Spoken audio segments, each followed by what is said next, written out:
Welcome to Soap Hub Says. I'm Alina Adams, author of the brand new book, Super Soap Scenes, where I have interviews with stars like Peter Bergman of Y&R, James Reynolds from Days of Our Lives, the General Hospital head writer who married Luke and Laura, Eden Rogel from All My Children, Hilary B. Smith from One Life to Live, Elaine Davies of Santa Barbara, and so much more. Hi, my name is Tina Charles, and I'm the managing editor of Soap Hub. And Alina, I'm so happy to be here again. Well, I'm happy to have you here because we have so much to talk about. Let's start with The Young and the Restless. And so the big news flash we got is Mariah tried to kill someone. I mean, I think that we figured that out on our own. Well, what with the sitting in the dark, hugging a pillow? I'm happy she said the words, but that's all she said. Yeah.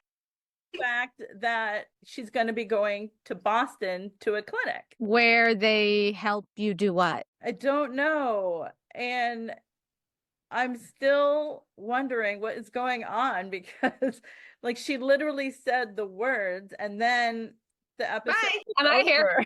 Like, bye, Tessa. Bye, Felicia. The rest of the week, nothing. So, yeah, I'm not feeling that was a big step forward in the story. We'd been promised a big development in the story.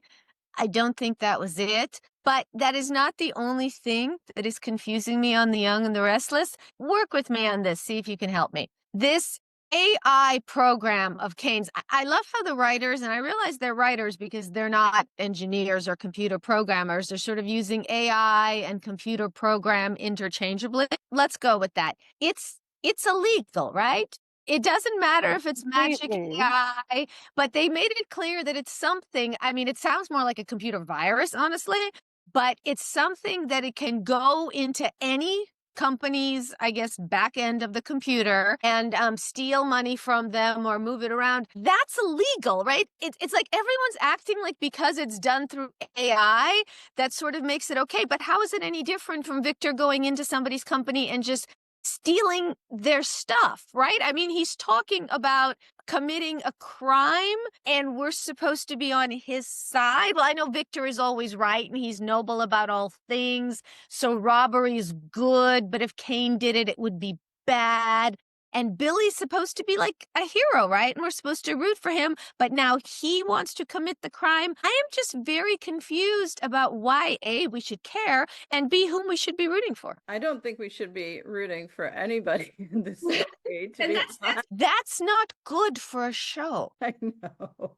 It is illegal. They did say that if somebody uses this AI software, that they will go to prison for 10 years at least. So they are aware, but that doesn't seem to be stopping Victor at all. Like, I don't even think that he's thinking about that. Because I mean, why would he go to jail? Nobody will put Victor Newman in jail. That's true, except he has been, but then he got out. I think Alicia Coppola said something. I don't even remember. I just remember he went to jail. But this is no different than if Victor had gotten a bunch of machine guns and walked into Jabot and shot people up and stole things. But somehow they're all acting like this is some incredible, phenomenal development in business. And they're fighting over who gets to commit this crime? Well, I think because it's easy. They just enact this software and they sit back and let the software do everything for them. They don't have to do all the dirty work, right? But it's just insidious. It's insidious what this AI software can do. It can get into a company. It can move money around. It could sell and buy and just basically destroy a company without even lifting a finger, except for getting that software. I mean, he could have bombed Jabot too. I mean, I don't understand why they're treating it like it's something incredible, like it's some incredible business innovation when it's just an electronic way of doing other illegal things. You know what?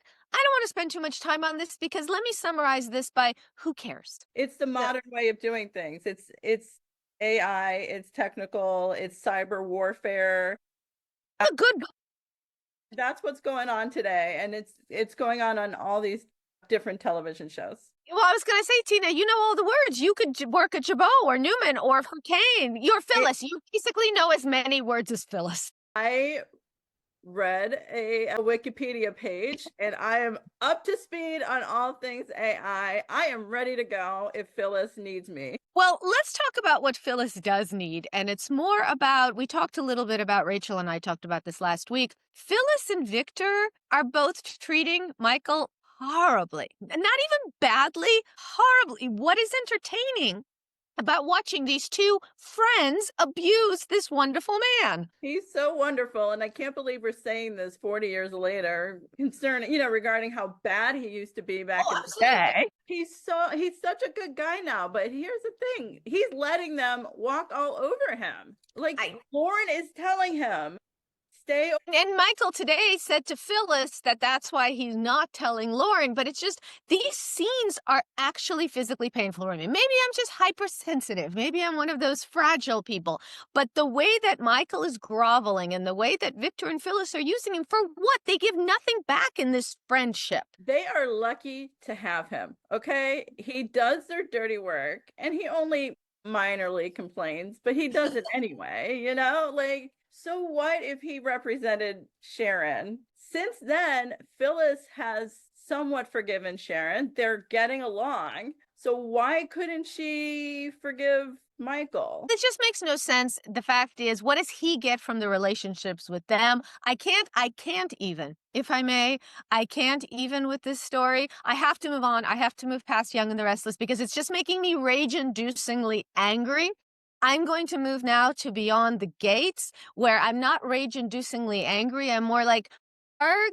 So Leslie threatened to bring Vanessa up on charges of racial discrimination and tank her reputation. I'm watching the scene. I'm going, yes, the people of Fairmont Crest will take Leslie's word over the Duprees. After the Duprees explained that this was not a problem for them, and this is, by the way, everyone else in the neighborhood, Leslie is going to ruin Vanessa's reputation. This is almost like up there with Phyllis and Victor, except that they're deluded, and so is Leslie, but at least Leslie is just Leslie. Vanessa is going to ruin her own reputation, and it has nothing to do with Leslie. It has everything to do with Joey Armstrong. It was such a weird, no, and it wasn't weird that Leslie made the threat, because Leslie is very delulu, but it was weird that Vanessa even reacted to it and thought it would be a possibility. Come on, Vanessa, stand up for yourself. You can do away with this woman like very quickly. You have a lot of power. She's old money, so I wish we would find out more about her background because I think her background could be very interesting. Doug said that when they were dating, she was basically the rich girl.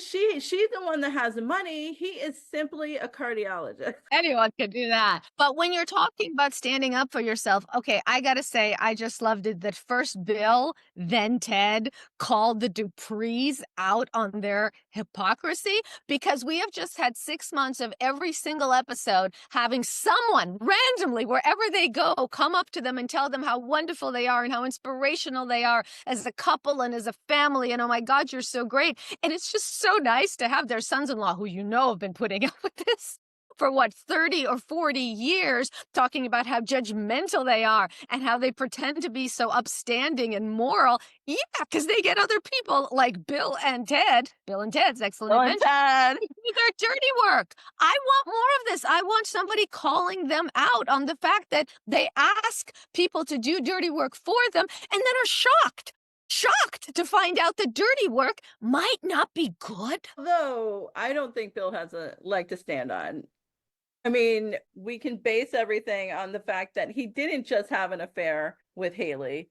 He's been having affairs all through the marriage. So I am okay with the Duprees being judgmental about Bill. Except when they ask him to handle a problem. And yeah. I'm happy that he asked for the respect, and he only asked for, well, here's the thing. Where he lost me is when he asked for respect for Haley. And that I don't think was cool. I hear you on that. I hear you on that. For me, I think my frustration comes with the fact that they say, oh, handle it. And then when he says it's handled, they're like, you mean you didn't do it by giving them ice cream and cookies? You mean you actually might have gotten a little threatening? You mean you treated it like the fixer we hired you to be? I was more proud of Ted's moment because here's the thing. ever since May, I think it was May when the anniversary party happened and Leslie blew up everything, we have not really seen Ted fight for his marriage. He says he has, but I don't think we've really seen that much except for like flowers every now and then or Whining. something Don't like forget that. whining.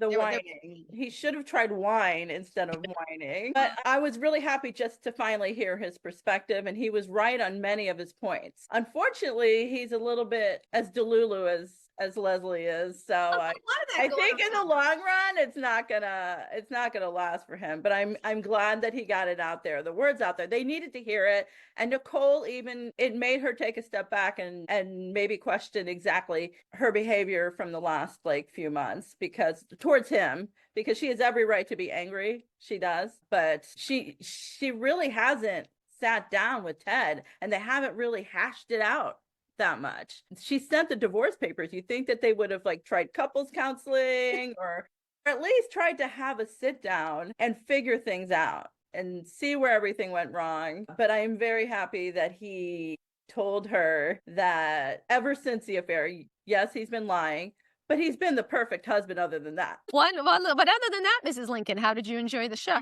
Exactly. So do you think we're going to be dealing with this back and forth with Ted and Nicole as long as we've been dealing with the back and forth that is Ridge and Brooke on The Bold and the Beautiful? I think they're going to put a pause on it for now. And I think that Nicole is going to move on and live her own life while Ted's in shambles, falling apart by himself, possibly getting in bed with Leslie, who knows. But I could see them reuniting in the future. I could see I think Bill and Danny are going to be more like Ridge and Brooke. Yeah. So which naturally means I have to ask you, what do you think about the reunion of Ridge and Brooke? Such a great sound. But again, maybe we can get a sound clip of it. The problem for me is Ridge, obviously. He broke up with Taylor. Moments later, he's at Forrester, reuniting with Brooke, proposing, and getting married. As one does. As one does. And that was mind-boggling to me. All you could do is do the sound. I have no words. I'm going to guess that you have no words suggests you have no good words. Yeah. Well, what do you think? Like, what did you watch?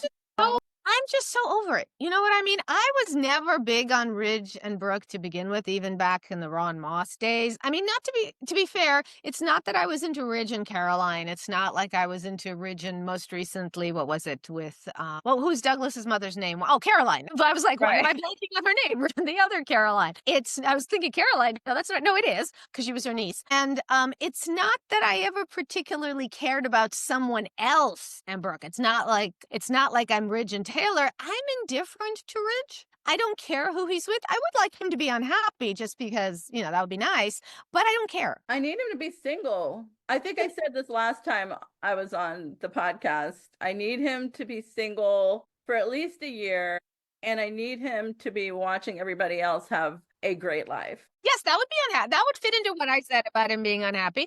That would fall under that. Yeah. So it's almost like, oh, Ridge and Brooke are married again. And this isn't even a great one. Like, this wasn't him. This was actually him marrying someone else. But when Brooke arrives on horseback to interrupt his wedding, it wasn't anything fun like that. It was like, oh, here we are. We're at Forster Creations. I got a free couple of minutes. How about you?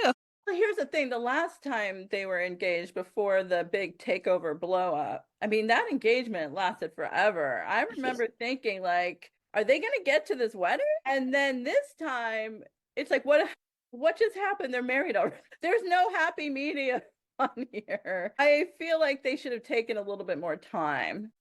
I mean, just for etiquette's sake. Just be classy. Let's just be classy. But on the other hand, so we have the older generation. I mean, Rich and Brooke have been on this show since day one. I mean, not Torsten K playing Rich, but the characters. And then we have the new young people. We have Will, and I know you have feelings about that. So where are you these days on that?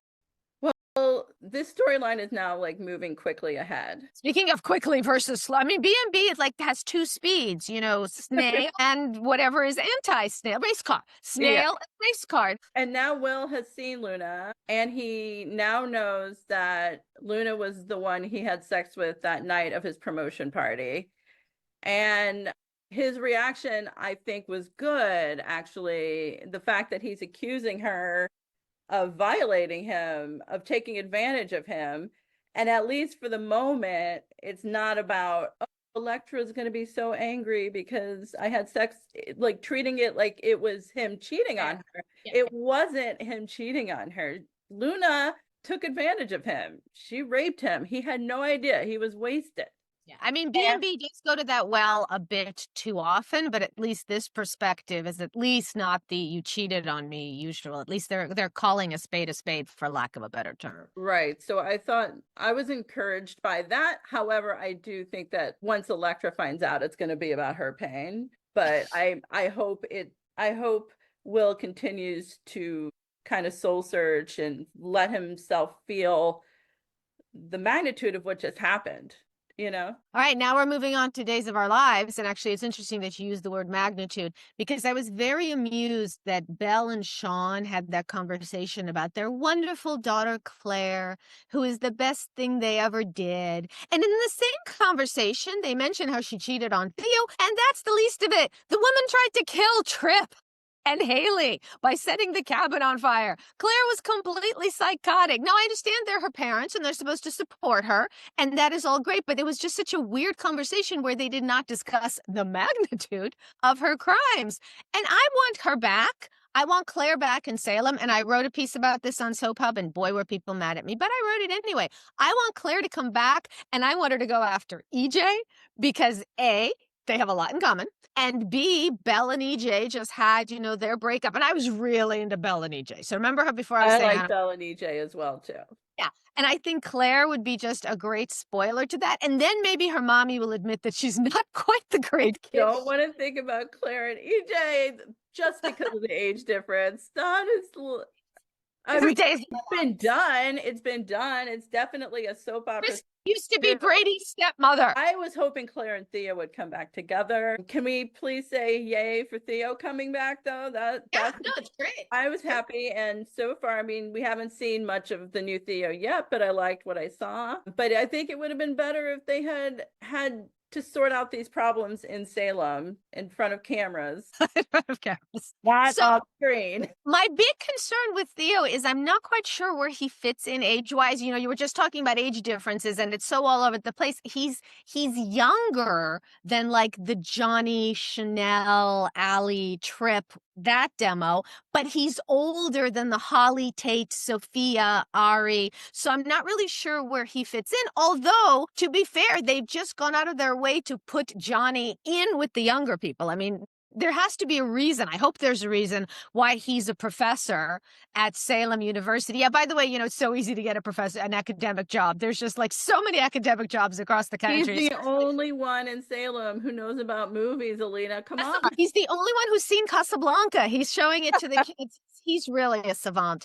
But I'm actually intrigued because there has to be a reason for this. And they've already sort of tapped a little bit that Holly used to have a crush on Johnny. Tate brought it up. So I wonder if that's the idea, especially now that Tate is so busy with Sophia. So I'm wondering if that's where they're going, which brings me to age is nothing but a number. And the way that Tate has been talking to Holly, I watched today's episode. That was harsh, Tate. That was harsh. I mean, to be fair, she did try to make it about herself, which A little bit, but not as much as she normally does. There you go. That's a very good point. That's fair. And then they show Tate clearly with that flashback. He's going to try to manipulate Sophia. Speaking of, we talked about Billy's supposed to be a romantic leading man. Tate's supposed to be a romantic leading man. And we're supposed to like the fact that he's going to be manipulating this girl who, yes, Sophia has lied to him, but she's also been through some massive trauma that he was responsible for, and now he's going to play with her emotions? Well, Alina, this might be good for us because this could result in Sophia getting revenge, and not in a I want Tate kind of way, but in a pure, unadulterated revenge. I just want to make your life miserable kind of way. This is what we want. This is what we want. What do we want? We want Sophia to make Tate miserable. When do we want it? As soon as possible. Now. So I'm curious where that's going to go, because it's certainly not putting Tate in a good light. Not that everyone on a show has to be in a good light, but Tate's supposed to be their younger leading man, no? I agree with Holly, though. He's obsessed. he's obsessed with this, and I get why, but it's starting to border Sophia's obsessive tendencies, I guess I want to say. And, although I do have to give them props for how this baby storyline has become an umbrella storyline, it's pulled a lot of people in. I have to say, Al Calderon absolutely killed Javi's confession about his daughter. He was wonderful. The actor is absolutely wonderful. So I do not want what I'm going to say next to suggest that I didn't think he gave a killer performance. It's actually a shame he's leaving because he's so good. But for me, it was very hard to be invested in a story that happened on screen, off screen. No, it's a story that happened off screen to a character who has only been on for a short time, talking to another character who spent most of his time in Salem being awful. So I'm not invested in that relationship at all. I don't care. Why should I care about Javi's big secret? These things only work if you care about the couple and how it's going to affect the relationship. And since I loathed Leo and do not care if this couple is going to be together, I felt it kind of fell flat, especially since at the end of this tearful confession, the baby's death wasn't Javi's fault anyway. He even said her mother was the one who was arrested and sent to prison. It's not like he has a record for child endangerment. So it has nothing to do with adopting the baby. So why? I don't understand why a background check on him and it bringing up the baby that he lost would blow back on him. Yeah, it almost felt like if we take Al Calderon's performance in a vacuum, it was great. But as a story beat, I don't understand why it was there at all. Well, also because the way that they've told us about his backstory, it's been maybe like something, a little tidbit about being a firefighter, first responder, like months ago. And then we haven't heard anything else until all of a sudden this baby that he had. So it was like, I don't feel like I know him well enough. Yeah, it's very hard to care, and it's very hard to root for him and Leo, who I keep stressing have been together for a hot minute, are not married, don't have a home. They can't adopt the baby. They're not qualified to adopt the baby. Also, if anybody is going to be red flagged for a background check, is Leo.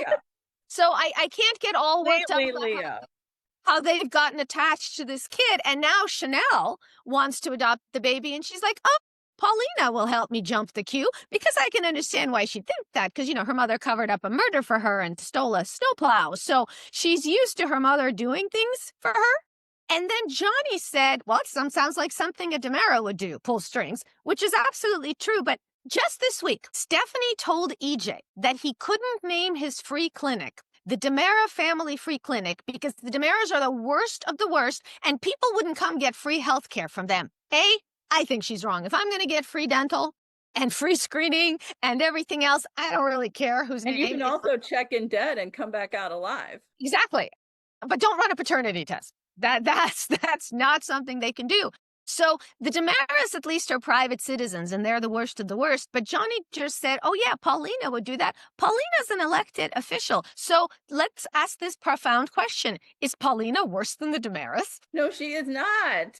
I don't know what you're talking about. Elected officials have been known to pull strings. They have, but we've been told that Paulina is one. Yeah, but I don't think that they've said that Paulina is pure on that development when she first. Yeah, the development. Okay, yeah, she stole the snowplow. I don't think that they've ever told us that she is, pure as a driven snow. Or snowplow, or the snow that the snowplow plows. Snow could Paulina plow. So anyway, I just found that really funny that those two episodes, I think, funny though. Same episode, and how we're supposed to think one person is good and one person's bad when they're kind of doing the same thing. I feel like the DiMera bad is way worse than anybody else's bad. It really is. I mean, look at Kristen. Even though she's in prison for something that she didn't do, we're like, okay, fair. She's done all these other things. She can. You're right. She could serve her sentence for that stuff. You are right. You have completely changed my mind on this, Tina. You are right. Now, but speaking of who's good and who's bad, you had questions about how can Xander sort of forgive Philip, but not even try with Sarah. I get that Sarah is his wife and he trusted her more than anybody else. But he hated Philip with the fire of 1,000 burning suns. And now he's going back on it, which I'm very happy with because I prefer Xander and Philip to get along. I love them when they're on the same page and they're on the same side. But he hasn't budged with Sarah at all, and it's odd, especially with the fact that he's done so many bad things against Sarah. What do you think? Here's the thing. I like Xander and Sarah, but I also think they've both made some really questionable choices as to what's ethical and what isn't. I mean, a lot of shows has this problem. You know what? I don't mean to suggest that this is just a Days of Our Lives problem. I mean, we just talked about The Young and the Restless, where Victor's going to destroy everybody. Everyone has just such a fluid sense of right and wrong, in the same way that on General Hospital. So we just heard Anna say she's concerned that there are murderers walking around Port Charles. I guess one's not named Sonny or Jason, because that doesn't seem to concern her. And I'm sorry, but my brain had a little cerebral hemorrhage. Are we really going to have to count on Joss to get high enough in the WSB to bring down Sonny? Joss said that's what she's going to do. That's who's going to be our savior in Port Charles, Joss? I'm still waiting for them to solve Jagger's murder. Yeah, or how about Austin Gatlin. There were so many Roger Howards. Who? Austin. What about Austin? Gatlin Holt. Yeah, his murder, Jagger's murder. Who else? I'm sure there's others. I don't know, but I think the difference is the fact that these things are happening all at once now. The judge, her body washed up at the docks, and then Drew got shot. Although Drew getting shot, he just seems a little irritated, like in the back a little bit. Like they shot him twice in the back. Mosquito bite. I feel like he's going to be up and at him in about a week, being all menacing too. So those shots didn't even change his personality at all. I also, speaking of Joss, I found it just perfect that Jason ditched Britt to run out and save Josh. I mean, that is a metaphor for his entire existence since the 1990s. Carly comes first over any women in his life, right? Liz knows that. Sam knows that. Yeah. Carly's kids come first over even his own kids. Danny knows that. Jake knows that. Which made Britt telling him to leave her and the bomb because he has kids who need him really ironic. Like, could he identify his kids in a lineup? So, we talk a lot about soaps honoring history or not honoring history. Hey, GH honored their history. Jason is a terrible father, and no woman is as important to him as Carly. So bravo. Britt knows that, and I like that she calls him out on it. Like, that's perfect to me. That's Britt will eventually go back on it, and she'll end up wanting Jason and accepting him into her life and everything. But at least for now, she doesn't have time for it because she knows he's all about Carly. So I have resting sarcastic voice, so everything I say comes out sarcastic. But no, I really thought that was a great through line for Jason. That's who Jason is, and that's what he does, as opposed to, so Willow loses custody of her own kids because, she's cuckoo for Cocoa Puffs, but she's a fit guardian for Scout. Talk about consistency. And also, I would like to know who is doing security at Scout's camp. These days, you practically have to take a DNA test to walk your own kid into school, but Scout just keeps running off. And actually, so does Rachel on Days of Our Lives. So I'm thinking Scout and Rachel, Thelma and Louise. Yeah, how did Rachel get into the prison too? She just walked in there to see her mom. She cried to the guard, which I kind of believe. It's so funny to me because it sort of played out at the same time. So I think we should do a spin-off web series. Who cares that one's on Peacock, one's on ABC? Let's make this work. Where Rachel and Scout run off and they're Thelma and Louise. And I think that's I'm cool with it. I'm cool with it. Yeah, Scout, I just feel really bad for her. Sad face. She has such a good sad face. She's so adorable, and she has such a good sad face, and she just wants to spend time with her brothers and her grandmothers and her aunts, and Drew won't let her. And now she has to stay. Now she's the only kid staying at Elizabeth's house. How is that? Like, can Elizabeth's kids come back, please? That's what I want. I know that the whole thing's a little weird. Maybe if we solve the Drew murder quickly, we can move on more to the Scout situation. So here's what I'm thinking. Jacinda as the shooter. She's a minor character, which soaps have a tendency to do. So it's Yeah, no great loss off the canvas. Plus, it will expose, Nina and Portia and the whole thing. So, I mean, I know Drew said he knew it was Curtis, but is that sincere or is he just bluffing? Because I'm wondering when a show wants to sort of sweep their murder mystery under the rug without a really major character, she seems to fit the bill of a minor character, and then that can end it. What do you think? that's how it'll probably end up. But my wish is that all of them did it. What is Oh, that? like Murder on the Orient Orient Express. I've been wanting one soap opera to do Murder on the Orient Express and have the whole town be in on it. Like I thought that could have worked for EJ. Mm-hmm. I hear. And so now I feel like that could work for Drew. I just want it once.